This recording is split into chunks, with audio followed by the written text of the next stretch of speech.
अपनी कहानी पुठे टुरदे लोक विचों ही एक होर कहानी। मुड़को मुड़की ओदा 500 रुपए का नोट खरीद गया।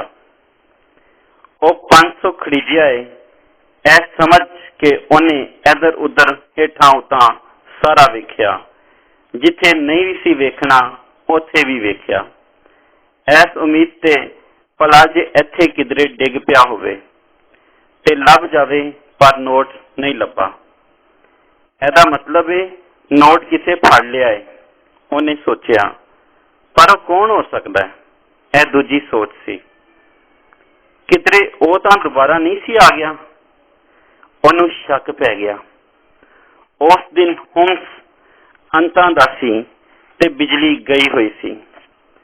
आसे पासे गवांढियां दियां घरां विच सोलर प्लेटां ते यूपीएस लगे हुए सन।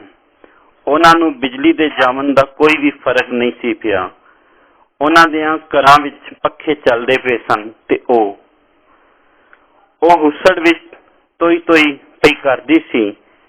500 दा ओ नोट उन्हें अपने गलमे विच पाया सी। इस तो वध महफूज होर किहड़ी थां हो सकती है?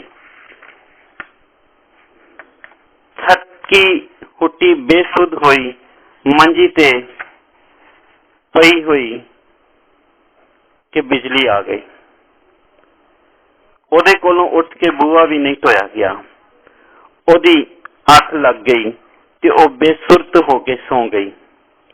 ते सुता मोया एक बराबर हुंदा है। सौ के उठी ता नोट गैब। सारा पालन तो बाद भी जद नोट ना लभा तां उहनूं यकीन हो गया कि हुण ओ नोट उहनूं नहीं मिलदा। जे नोट ओदी किस्मत विच हुंदा तां खड़ींदा ही क्यों? ओदियां लत्तां विचों जान निकल गई। ओ सिर फड़ के बह गई।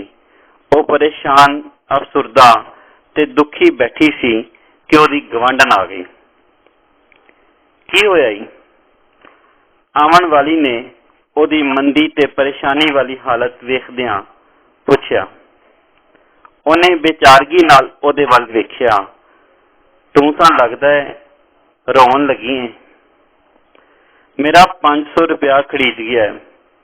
उन्हें हुक्का जिहा भर के बैठी हुई आवाज विच दस्सिया। किथे खरीदिया है? घर विच ही या बाहर? घर विच ही। उन्हें इधर उधर ध्यान मारदियां अद्धा कु जवाब दिता। किथे रखिया सी? ऐथे ही। ऐथे ही सी। वो जिवें गुमसुम हो गई। चंगी तरह लभ्या है। बड़ा लभ्या है। थकी थकी आवाज विच गम ते आवाजारी रली हुई सी। ऐ किसे भेती दा काम है। वो कुछ ना बोली। उन्हों भी यह शक सी। ओदे सामने ही तां उन्हें वो नोट अपने गलमे विच रखिया सी। मैनू उस 500 दे नोट दे चोरी होवन दा डाढा दुख है। मैनू बड़ी पीड़ होंदी पई है। वो दोवें लत्तां खिलार के कमलियां वांगू बैठी हुई सी। गम ते दुख ने लगदा सी ओदा लक ही तरोड़ दिता है। हाँ भैणा, मुड़को मुड़की होके हक हलाल दा कमाया होया 50 रुपया खरीद जावे तां पीड़ होंदी है। ऐ तां फिर पूरे 500 रुपए सन। गवांढन हमदर्दी जताई थी या शायद उवें गल कीती सी। गवांढन नूं नहीं सी पता, वो नहीं सी जानदी।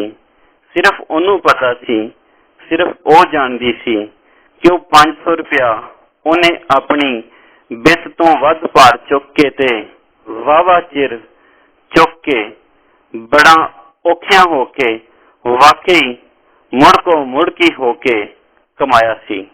वो 500 जो खरीद गया।